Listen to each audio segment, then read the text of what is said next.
jaga lagi, tidurlah nyenyak sampai pagi, esok bermain lagi.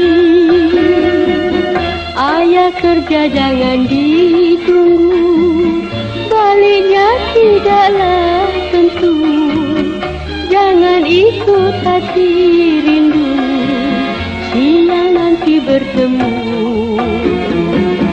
Syukur pada Tuhan Maha Esa, melihat kau besar dan bakal dewasa.